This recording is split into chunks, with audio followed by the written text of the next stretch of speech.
Okay, who's next?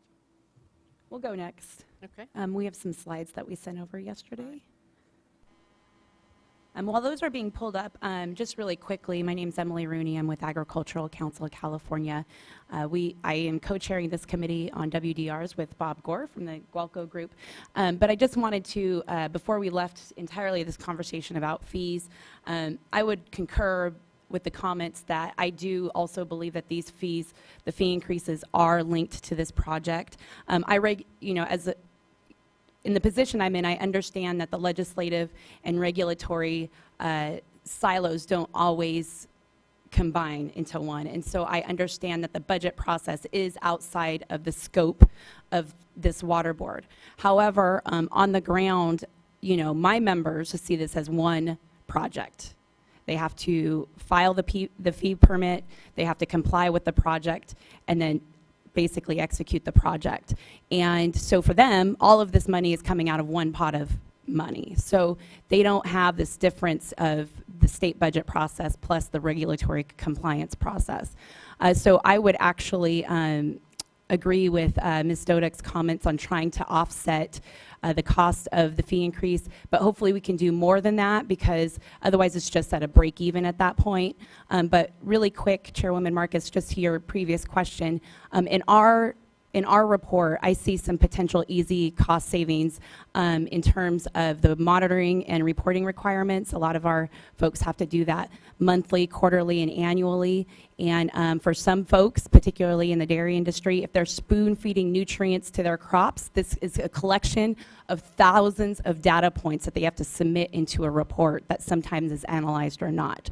And so if we could figure out a way to improve that process, there's a real potential for cost savings there.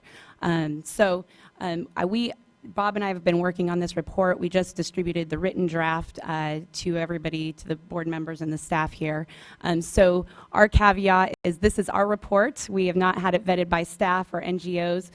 So we recognize that this is the first step and we have a lot of work ahead of us. But anyway, so for consideration, just for today's presentation, moving to the next slide, here are, again, just going over, oh, do I have the mouse? Do I have the mouse? Somebody else has the mouse. Thank you. Here's your mouse. Thank you. Okay. The overarching themes, again, these were consistent with the last two presentations that we provided to the board. If we simplify the process enough, staff can take a targeted approach, focusing on bad actors and encouraging technology and improving the environment. Again, regulations should be outcome-oriented versus process-based. Compliance for this permit is immensely complex across a diverse stakeholder group, and there's been no call of relaxation for environmental standards. In fact, many commented that the existing regulatory program actually not only does not improve the environment, but it diverts resources that could be utilized to improve the environment. I don't know, Bob, if you had anything to add on there. So you get done with the slide? I'm done with Okay. Yeah. As somebody who's been involved in state policy since '84, both as an employee of the state and representing various trades, we'd like to commend the board for its leadership in this endeavor and the staff as well. This will go big places. Also, I'd like to point out that our input includes ag, but it's beyond that as well. It includes some nonprofits from the Ag Innovations Network from last week, where member Spivey Weber attended as well, wastewater treatment folks, and food processors. So there's a broad set of inputs in here. Two things to consider on this slide. One of my night jobs is coaching football at Davis High School. We've just started two-a-days. The players like pat on the head. We've got the possibility here that we put forward to we reward documented compliance. So there's an incentive. It costs nothing. It could be rewarded in the way of reduced reporting or some other incentives.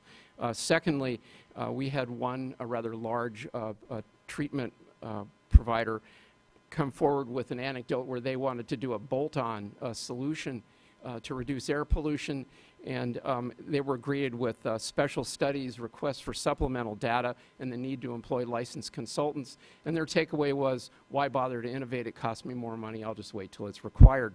So we may be in a position of encouraging innovation and the staff to keep up with technology. Moving on to some of the highlights of the short-term recommendations. Again, the written report is all-inclusive. These are just some of the highlights. By no means are we walking away from previous recommendations that are in the written report, but to reduce redundancy, we decided to try to highlight some of the themes here again. You know, as we dove into this report, I couldn't help but wonder, what is the goal of this permit process? So I went on the State Water Board website, and the goal is essentially to regulate discharges. And that is certainly being done, but shouldn't there be a goal potentially to improve the environment? There might be something somewhere that states that, but I couldn't find it on the website. So I thought, maybe, is there a way to come up with mutually beneficial goals so there's something that both teams are trying to achieve, as opposed to regulating for the sake of regulating? I know that's a big sort of theoretical paradigm shift that we have to deal with, but I'm sorry. yeah. We actually say on the website that the goal is to regulate. Like for the regulate wastewater discharges. Okay. Yeah. I should have pulled the quote up. I should have done that. Maybe in September. Again, on short-term recommendations, eliminate redundancies in monitoring, reporting, and studies. Going back to the previous comments, you know, we have a number of recommendations on decreasing redundancies. One idea would be there are monthly, quarterly, and annual reports.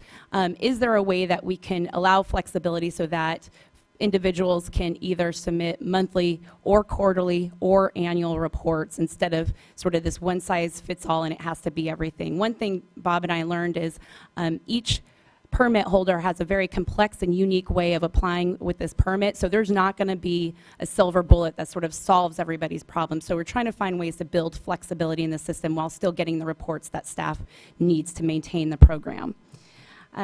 Grant permits or waivers based on risk level. In our findings, we found that the average WDR permit was granted between 15 months to 5 years. There were some outliers that took up to 10 years. Yeah. And so there is an internal prioritization process going on at staff level, whether they recognize it or not. There are folks that are being very significantly delayed in this process.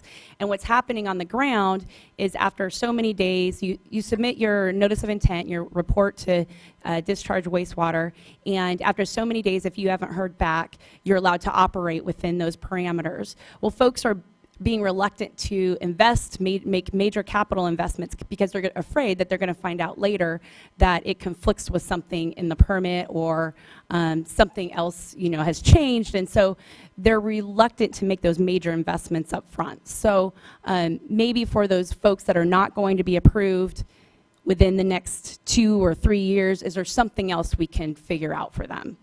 You know, do you grant the permit? Do you grant a waiver?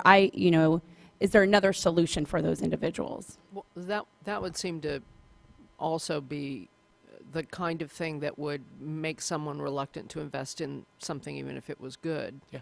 Right. No, that's exactly what. Back to Bob's point. That's exactly what we're talking about. Yeah. Yeah. We have up here, require management approval of staff data requests in excess of statutory provisions.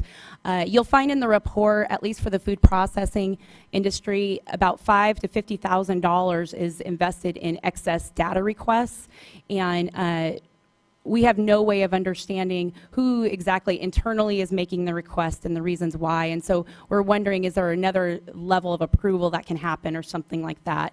Again, this is a potential for immediate cost savings, you know, to figure out a way around this situation here. Again, fees continue to increase even with the reduced numbers of businesses operating within the permit and decrease in water board staff. You know, I know there's a lot of work going on around the budget situation, but that constant process of just reconciling staff budgets and the fees are very, very important to us. And hopefully at the end of the day, we will see decrease in fees. On points 4 and 5 that you're looking at now, since my idea of farming is pruning my 14 rose bushes, I spend a lot of time in the field with people who do. And last week, there was a large grower who works out of Firebaugh who was gracious enough to drive me around all day. And I found that a lot of water board regulations and pending requirements are greeted with a gesture. it's this. It's head scratching. They wonder, the people who do this for a living every day wonder, what is this regulation buying? Why? And they follow the water board with a lot more detail than you might think, because it greatly impacts their ability to run their small businesses, sometimes not so small. But they'd like to know, what is this buying? What does it get? Why can't I address it in a more creative manner? Gosh, if I just do A and B instead of C and D. So there's a lot of variance that may not be reaching the board. There may be a need for greater outreach as well. Also, when there's a management system for staff data, there's a converse involved as well that some of our task force members pointed out. That is to say, in the initial alignment study, it's acknowledged that the board executive staff is not quite sure how their staff is spending their time as it relates to specific mandated tasks. There appears to be some cross-fertilization, some movement that's not tracked. So the people who are paying the fees, their reaction is, well, gosh, I'd like to know that the permit fees I'm paying are actually going to what I'm supposed to be buying here. So in the consulting world, there is off-the-shelf software, as Member Moore knows, that you can buy, and at the end of the day, you enter your time, and it's a great management tool because you can see how your staff's spending their time, what they're doing, what you need to reconcile. It's something the board may wish to consider. Yeah, go ahead. I wanted to jump in because Emily, you had put as a aspirational goal that there would be a reduction in fees, and I just want to underscore the way I'm looking at this, and it's been mentioned here, is that cost of compliance includes fees. And my biggest goal is to be able to look anyone, a grower, a discharger, an environmental person, the legislature, the governor's office, whoever, look them straight in the eye and be able to say, this program makes sense. And, I don't know where that's going to end up cost-wise, but if it's justifiable and makes sense, that's my bar. And so I just wanted to give you a little bit of a warning that automatically reducing fees is not where I'm looking. I'm looking at making sense out of these programs. Yeah. Well, I would agree on just having a program that would make sense. Yeah. I think we would all agree on that. I figured that would So be thank you. fair. I appreciate the comments.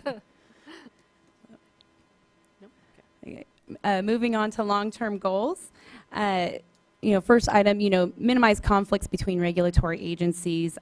We have one example in our report about the State Water Board and DWR and some conflicts in a conservation program, which incites conservation. However, it may actually concentrate wastewater to land, and so that's conflict that has to be worked out. But that's one example. So we would encourage interagency collaboration, of course. Good one.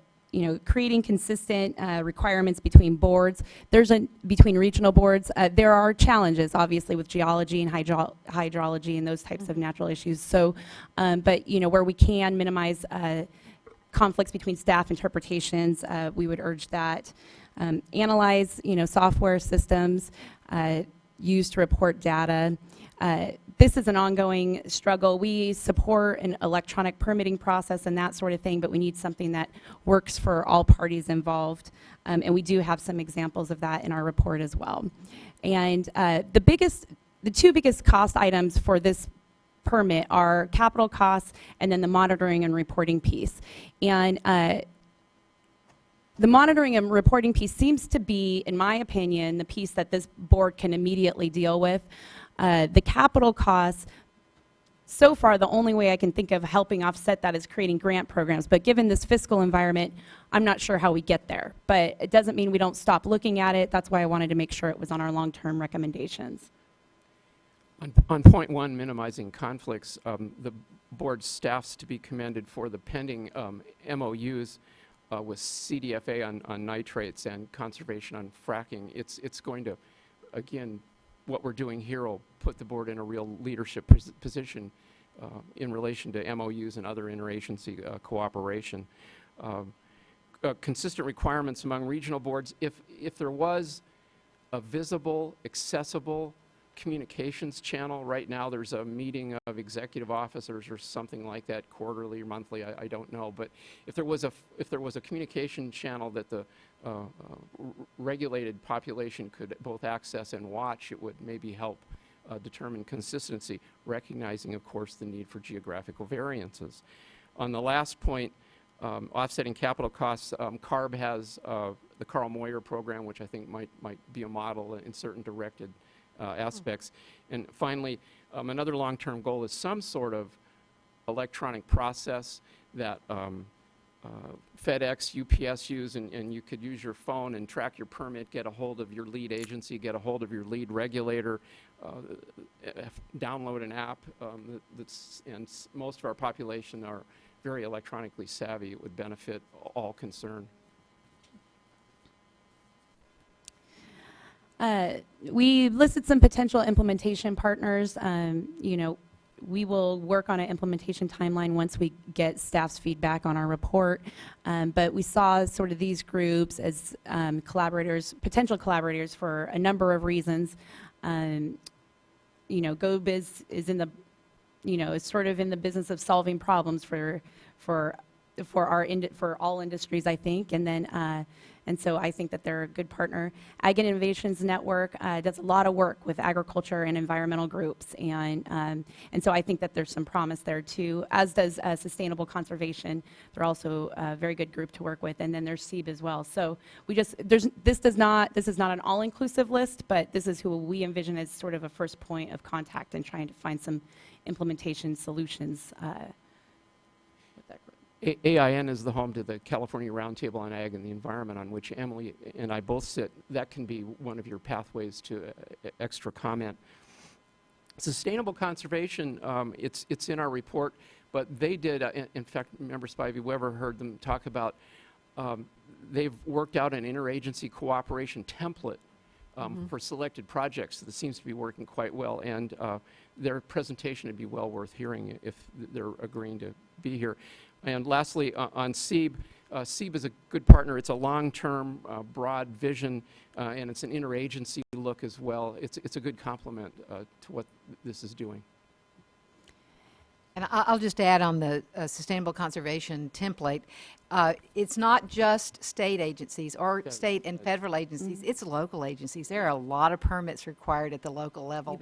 And so sustainable conservation has invested huge amounts of time in discrete areas to do this. What they have found is it's very costly to them, and so the bill for actually making this work is they're having a hard time finding people who want to pay for this, even though it makes, you know, it also makes sense. But so I think, you know, having some conversations with sustainable conservation in particular, because they've been so on point, would be helpful. Thank you. And their project manager, by the way, is from USDA and RCS, so he's got a good perspective. He's very good. I do think sometimes it's a third non-party, the non-governmental party, who can, I know it in other contexts as well, having worked for a group that did this in another context. Maybe we should think about helping, if we have grants, to help pay for it. It's funny because in theory we should be able to do it with each other, but it just doesn't work the same way. It helps. It really does help. Okay. And finally, we got a number of quotes through this process, but this one sort of Sad. epitomizes some of the frustrations that our stakeholder group felt. And we promised to keep everybody anonymous, and so we've done that for a number of reasons. However, this grower is, I know the word sustainable has not been defined, but this gentleman epitomizes environmental work on his family farm. I mean, he has had green energy projects. He's done a lot of really good work for agriculture and the environment, and he expressed some frustrations to Bob about this process, and the quote is there are huge quantities of obscure regulations. After a while, you give up trying to figure them all out, and you just assume you're in violation of something at some point. And so going back to your comments about a program that makes sense, one would think a grower of this progressive nature could figure out a way to get through some of this stuff, and he's obviously feeling the frustrations as well. There was one other grower in that conversation. He has a large, diverse operation.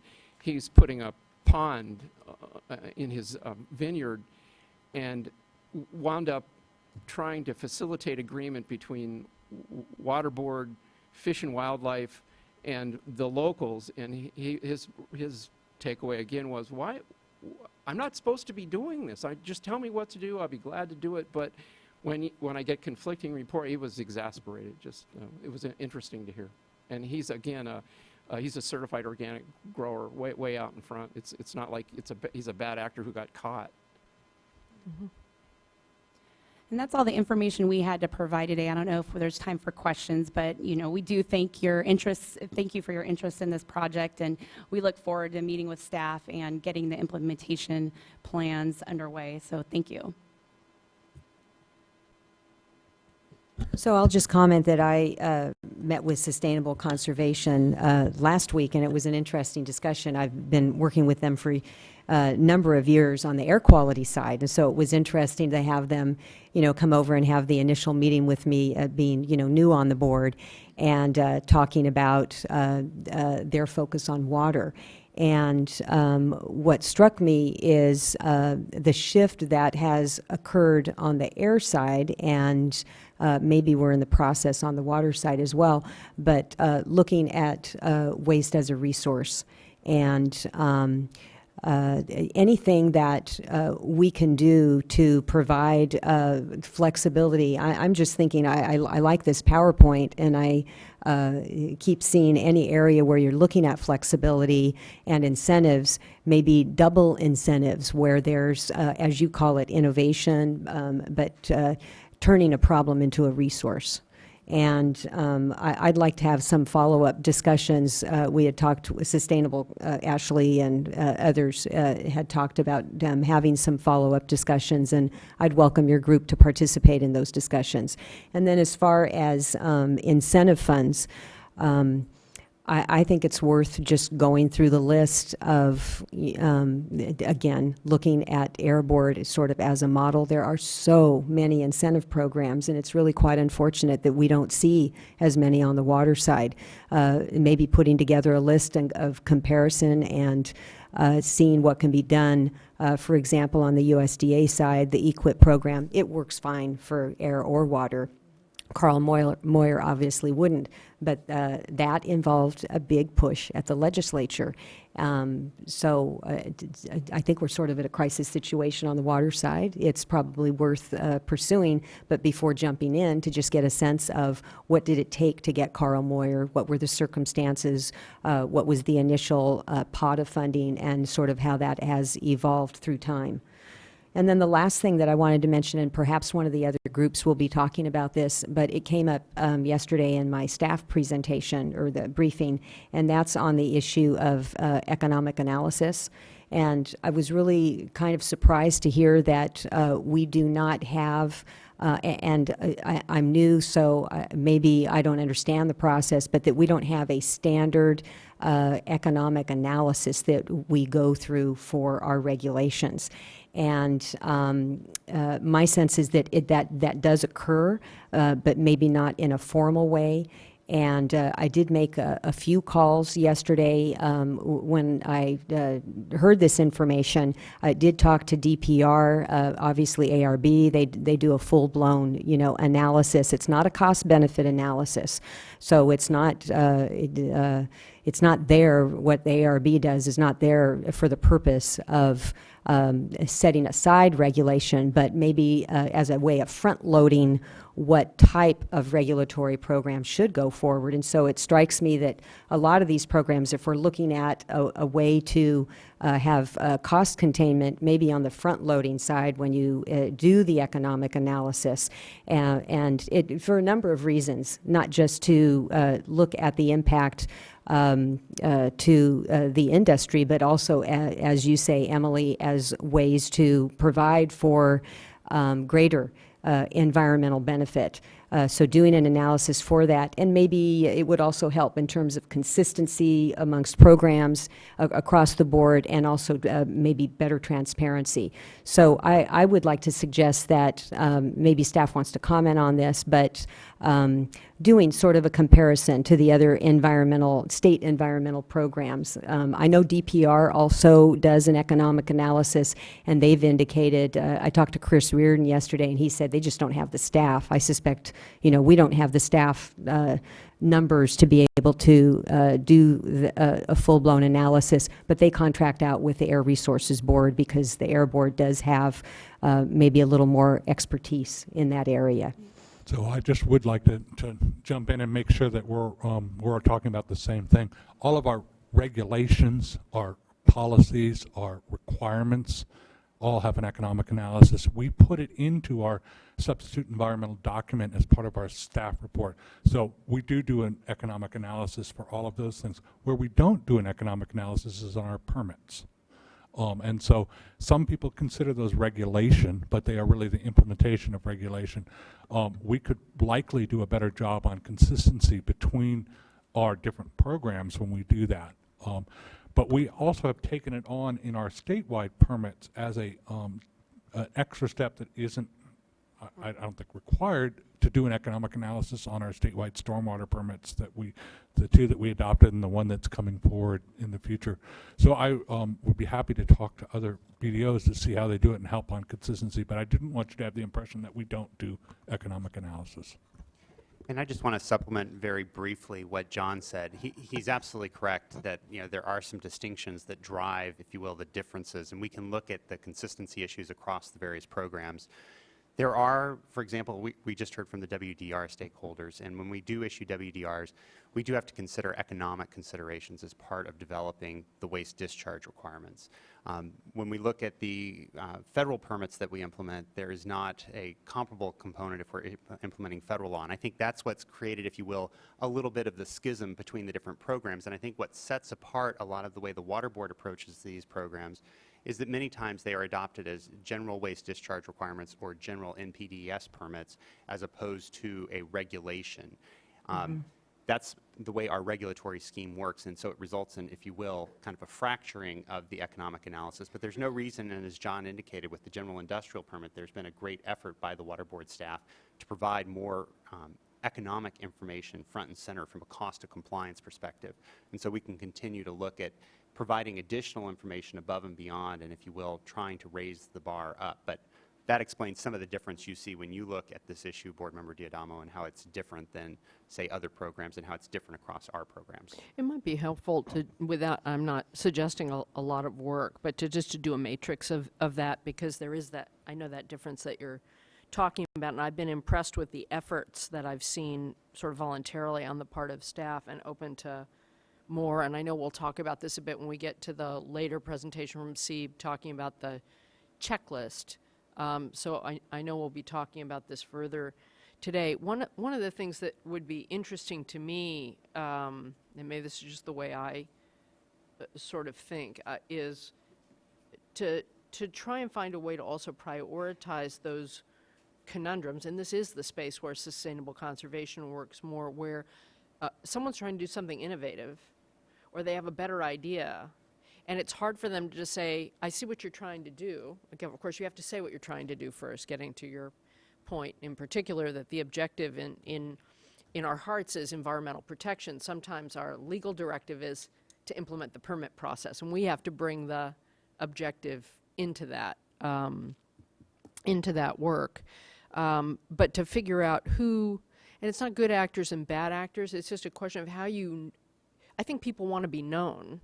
And the part that's most annoying is if you're treated as a widget when you're actually trying to do something good, and one part of an institution slaps you for a little thing over here when you're their hero over here, but they're different staff. So there's an issue of sort of engagement and relationship, and also being able to discern or step back when someone's actually trying to do a good thing.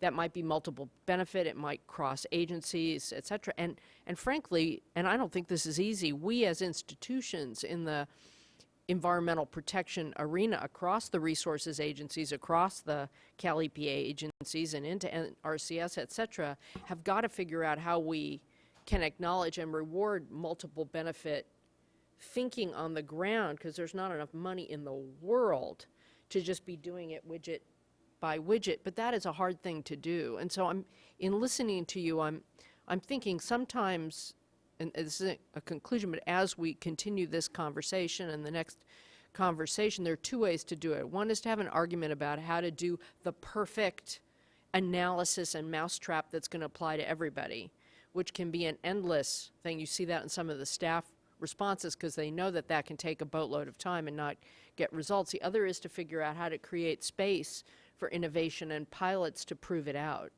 which is something I'm more familiar with. So I would just encourage you all who are working with this to think of both paths where we might get and where we might get further faster to get proof of concept or to get some examples on the ground where we succeed both as agencies and as the regulated community and as the environmental community in making something good happen on the ground. That's where I'm going to be most eager to move versus making everything perfect in a box, because that's what got us in this mess in the first place. I would agree with those challenges. And we would look forward to actually working in that space as well. And I'm confident that our stakeholder group would as well. We heard a lot of frustrations about wanting to employ the latest innovation or latest technology. But again, going back to that unknown as to what's going to happen once the permit was actually approved or not, but we would totally agree with that. Going back really quick to the economic analysis, I also would be interested in seeing an improvement in that type of analyses. Really quick, just a quick anecdotal statistic about agriculture, because that's what I know. The dairy industry right now is losing dairies. Since 2007, we've lost almost 400 dairies. CDFA documented that we've lost 105 in 2012 alone, and now we're looking at a 43.6% increase on their fee. So that's, so that is a major concern for that industry specifically. So I heard that there was not an economic analysis done on the permits, but I do think that that's somewhere we can start and maybe going to an improved matrix so we have a full understanding of the economic impacts of some of these regulatory programs. I would totally support that as well. So look forward to working on many fronts with you all. Thank you. Thank you. And I'm trying to sort of read this while looking at that, but I look forward to reading it in more detail when I'm not multitasking. Any other questions? All right, who's next? Jeff. POTWs or stormwater? We're going to save POTWs for last, yeah, we're maybe. last, so I'll wait. Yeah. They're ahead on their homework, so they get the luxury of having the last word. I was going to try and bring you down at the end. See. So. Good morning. Actually, not a good strategy. Yeah, no. My name is Jeff Brasso. I'm the Executive Director for the California Stormwater Quality Association, or CASQA. I'm also the lead for the Stormwater Group. Our work group is large. It's got over 150 people on it, and it's a diverse group of people, as you can imagine, for stormwater. It reflects the diversity and comprehensiveness and the kind of complexity, really, of the stormwater permitting program in California, which I think is one of our key challenges in this effort, which means basically that we've got 3 types of stormwater permits in California: municipal, industrial, and construction, of course. We've got several different permit types. We've got general permits issued by the state board.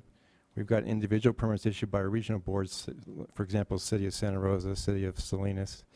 And then we have area-wide or watershed or regional permits, like the MRP in the San Francisco Bay Area, the recent San Diego permit adopted in Region 9 for stormwater programs in 3 different counties actually down there. In the municipal sector alone, we've got the Phase 1s, large and medium-sized cities and counties mostly, and then we have the Phase 2s, which are newer to the game in smaller cities and towns, of course. And then the municipal folks on top of that are also not just regulated, but they are regulators, because they in turn regulate the industrial and construction jobs that are on their own community. And finally, we have permits being issued not by one agency or one board, I guess I should say, but we have them being issued by 10 different boards across the state. So this is like a 4-dimensional kind of Rubik's Cube thing that is our stormwater permitting program, which is fine. We just have to recognize it's complex and diverse. And so trying to figure out where are the costs and where are the best ways to reduce those costs, you just need to be cognizant of that, basically. It's not a simple situation. In terms of our ideas for reducing costs, I've been watching closely the POTW effort because there's, in many ways, they're kind of our sister discharger type, although I'm feeling more and more like ag with every passing month, it seems like, but because they're really a non-point source that happens to be called a point source. We have open systems. But those ideas have really kind of landed into 3 categories, and these are not surprising, of course. One is sort of monitoring and reporting, of course. On the monitoring side, the mantra is becoming don't ask for data unless you have a management question in your hand that you're going to put the data into and answer the question with. If you're just gathering data to see what it says to you, that's not fair and that's not cost effective. On the reporting side, don't ask for a report that you're not going to read or use somehow. The second biggest area where we see costs are in TMDLs and their implementation plans, of course. And in the stormwater world, we often are cognizant of the fact that everything ends up in stormwater, it seems. You know, it's down and away, it's outside, so everything sort of just gets to it somehow.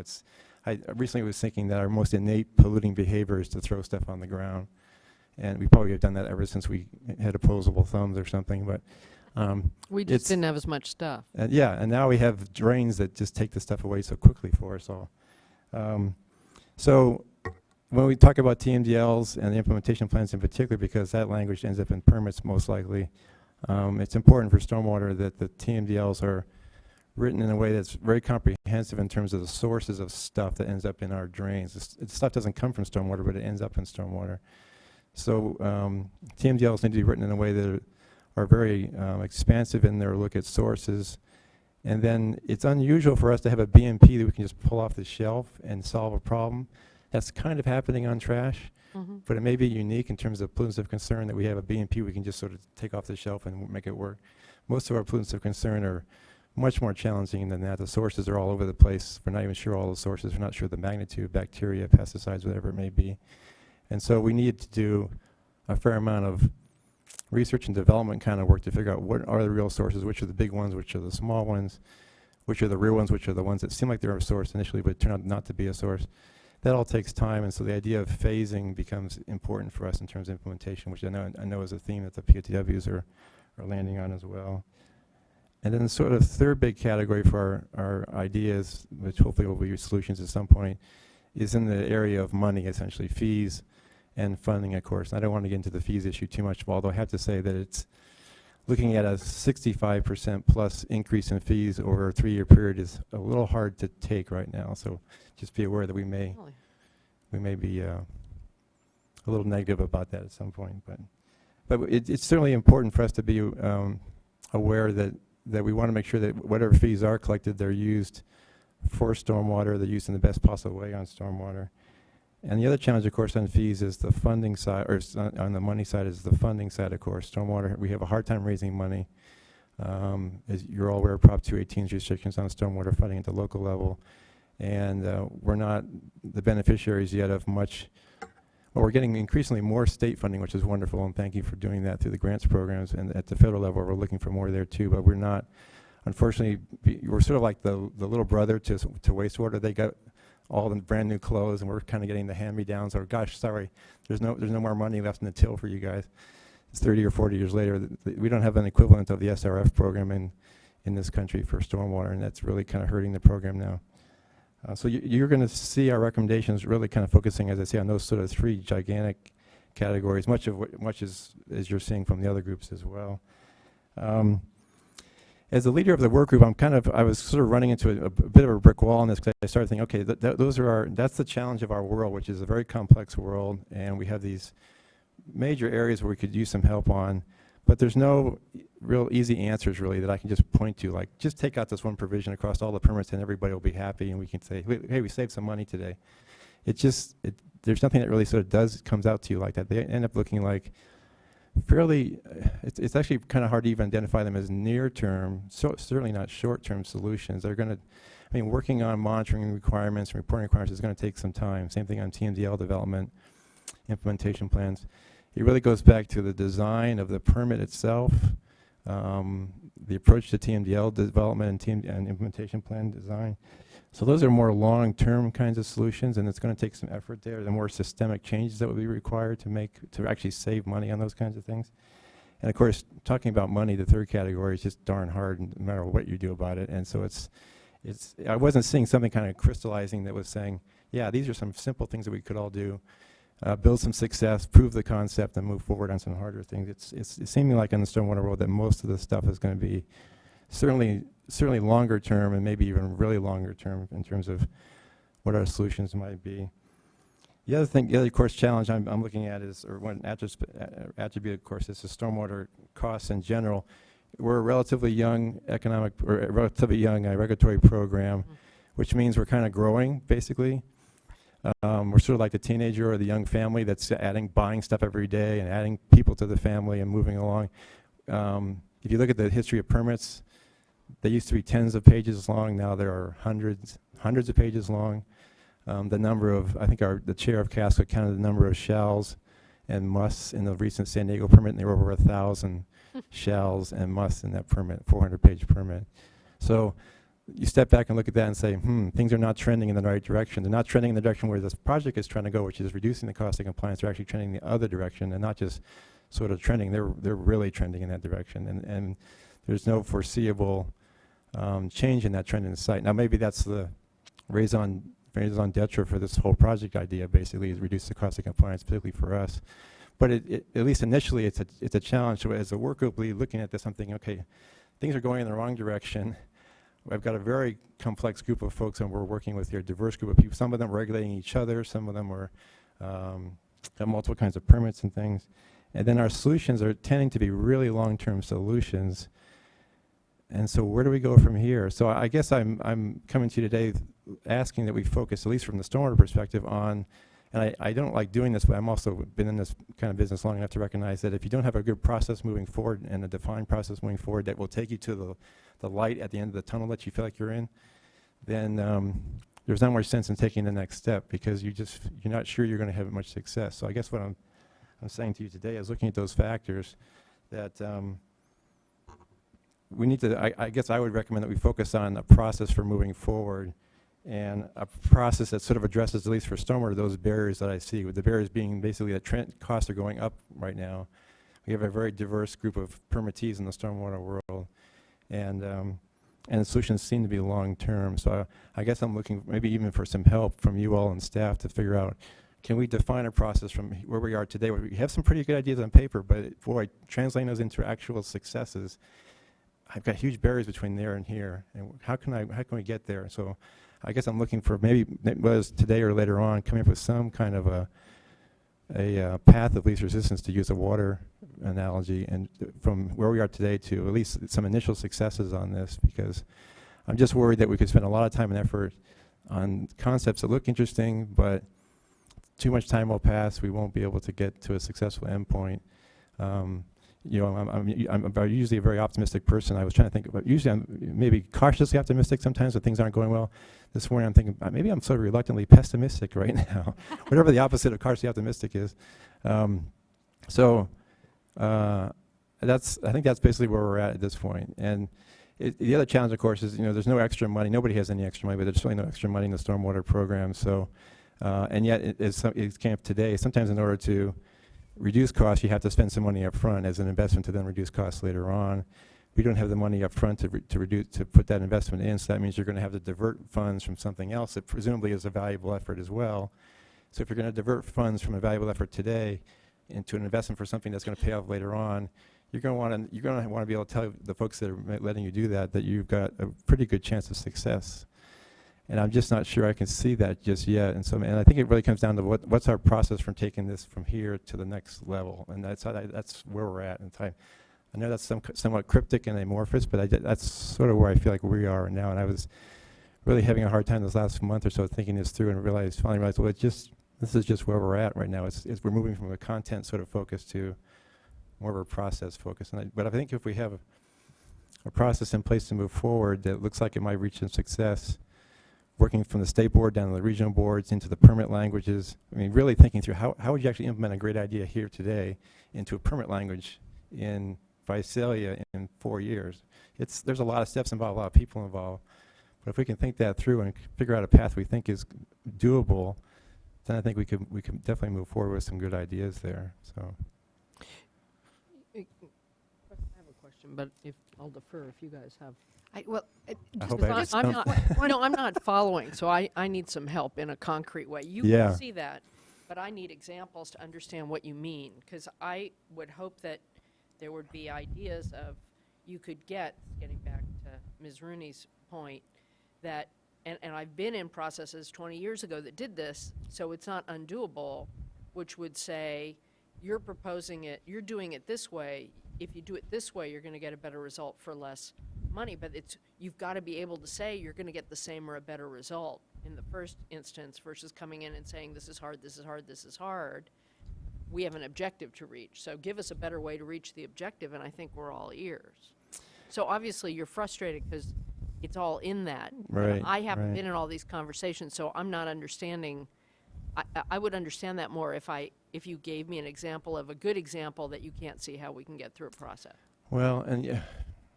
You don't have to do it now. I'm just Yeah, saying that's the I'm reluctant to give conversation some I wanna examples have. because I hold out of hope even for ones that I think have basically stalled or have died, basically. I keep thinking it'll revive itself and somehow it'll come forward. But I guess what I see, though, is just sort of hypothetically, if you decide that we're going to focus stormwater, if you're going to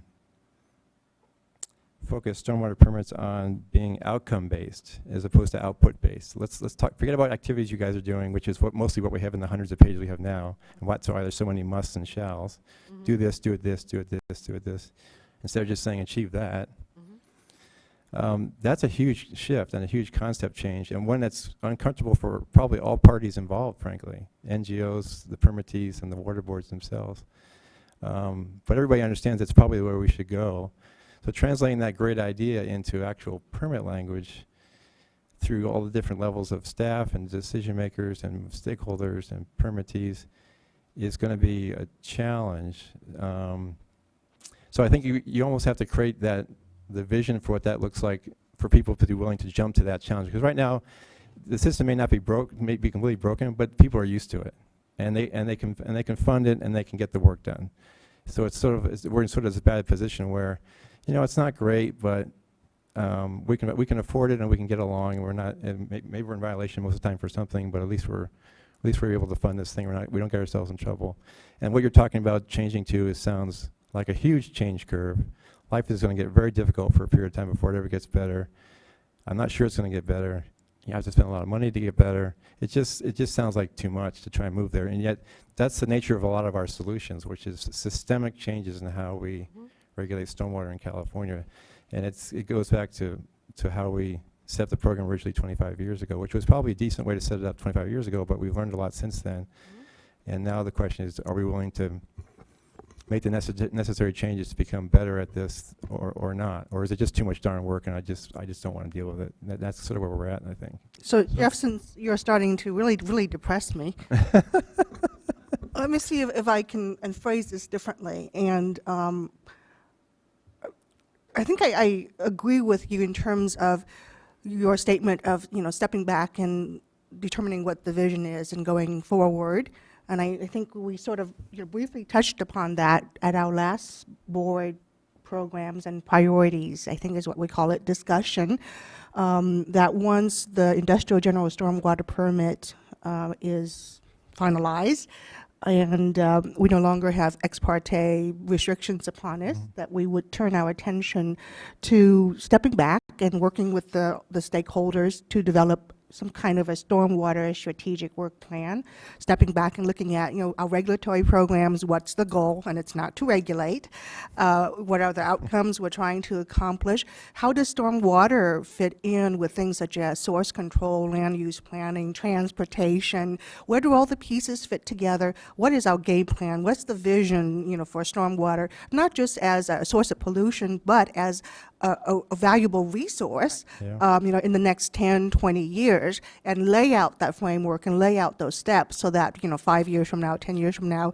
when the permits, whether it be state or local or regional, are up for renewal again, we actually have a game plan and a strategy in place. And I think, with that aspect, we're definitely in agreement. And I think that's a more, I guess, positive view Yeah. in terms of going ahead. That's the process I think I'm talking about. Is if we can sort of define that and define it and put it in place, then I think we'd be ready to move forward on that. Maybe I'm feeling a little bit like Danny was, where you just sort of feeling like, boy, I don't know. Maybe somebody else should go first, and we'll see how they do. Is sort of where I'm feeling like, which is a very strange and depressing feeling to have, but it's sort of like that's the reality, I guess, is where we're at right now. So. If I could send you both to Tahiti or something for a week so you could shake it off. But it is I think you need to send staff with them. And board member We too. come up with a great process there, I'm sure. No, actually, I see where you're at, Jeff, and I think, from my conversation with Danny and Emily and others, and before the POTW task force present their recommendations, I think a lot of the stakeholder groups are, because they see how developed the POTW's recommendations are, I think they're stepping back and watching to see what we do with those recommendations before, as Danny said, they invest additional time and effort into bringing us recommendations that right now they don't know what we're going to do with them and whether we're actually serious about evaluating them and moving forward with them. So I appreciate the challenge that you've tossed back into our laps. Well, and I am optimistic in the sense that we have some examples in stormwater where some of those more systemic changes have already been put into place. If you watched how the Phase 2 permit was developed, I think in the end everybody felt pretty good about it. We actually didn't have a lot of complaints once it was adopted. In fact, our chair said, "Wow, I'm just surprised that now that it's adopted, I haven't heard a bunch of complaining and whining about it. They're just ready to move on into implementation." I think that speaks to staff sitting down and spending a lot of extra work on the front end, talking through with the practitioners what's working, what's not working, what can you do, what can't you do. And I think in the end, that's a good example we can maybe follow as well. I think that the same kind of thing happened on the Caltrans permit discussions before that. We have examples of TMDLs developed in the state. I'm particularly familiar with the ones in the San Francisco area where we looked at what we know, what we don't know, and said, we can't make this happen overnight. We're going to have to phase this one. We're going to have to do some research and development work. We're going to get smarter before we can say, do this or achieve that. So I think we have some examples we can point to, but they're just examples here and there. They're not systemically institutionalized yet. And maybe that's what I'm sort of asking for, is maybe we can turn those into systemic changes that we can institutionalize, and then the whole program will be a whole lot better for that, I believe. John's been trying to. Yeah, well, you stole some of my thunder, which is I was going to ask about the more recent permits on the statewide basis to see if there were things that we should try and institutionalize in the short term while we do the bigger picture. And so I would like to get together, Jeff, and talk about the Caltrans and the small MS4 and the industrial, and see if there are pieces of that we can say are important to try and institutionalize at the regional boards while we, I think, make what I think, from my point of view, is that leap of faith of that we had a program that we started 20 years ago, and everyone, I would say, acknowledges it's not really working. There are some things that work and there's some things that don't, but if we're going to do it, we probably aren't going to tinker around the edges. We're going to change the approach, and that ought to be done thoughtfully. And we have been talking internally about setting up some process to do that in a more thoughtful way and more comprehensive way. But that doesn't mean we shouldn't address. I think you talked about it in the monitoring. You got to have a management question before you ask for monitoring. What is you going to do with that data? If you don't know what you're going to do with it, don't ask for it. Same with reporting. Is this something we need to look at, or are we putting it because we've always had it, or because we want some direction to head in that way? So looking at monitoring, reporting, and TMDL implementation in the short term, because those aren't going away, while we look at the big picture, and we have been working in that direction in State Board. We need to hear from folks which of those things are worth making the effort to institutionalize around the state in the next few years. Yeah, yeah. Fran? I want to pile in a little bit here because I think what you have articulated is a program that we all are part of that is undergoing a lot of change, not just here at the Water Board and with the regional boards, but is going through a lot of change in the regions, writ large, in water supply, in flood control, in a number, in climate, in addressing greenhouse gas reductions, in improving on energy efficiency. This is starting to touch a lot of different groups, and so there is an awful lot going on. So it's not just getting, it's getting more complex, not less. Right. However, Yeah. I More do players, think that we can, maybe in the context of the work plan idea that Tam was talking about, we can simplify what bases we touch as we start to rethink this, because you are sitting on an asset that people are paying big time money for. I know. In Southern California, Oh, we're not making they're money, I'm not moving sure up to why. $1,000 an acre foot and more. Exactly. And so, you've put your mark on an area that is very valuable. It's valuable for the energy side. It's valuable from a GHG reduction side. It's valuable for a supply side, and it's valuable. So we have got to get a grip on this. I'd say sooner rather than later. And so I look forward to working with you and your folks. You seem like you feel a little bit better now.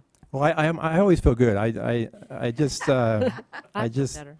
you know, I kept asking myself, is it really this way? I think, yeah, it's this way. And it was counter to how I normally think about things, but I just thought, we've got to call it like I see it, and this is where we're at.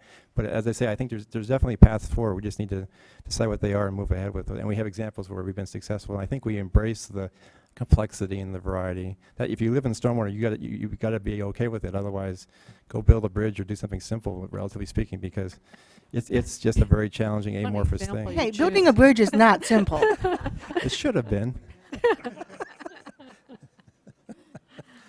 Great, thanks. Thank you. You ready for the stakeholders that are a test case now? Yes. Well, I want to just quibble with that a little bit, having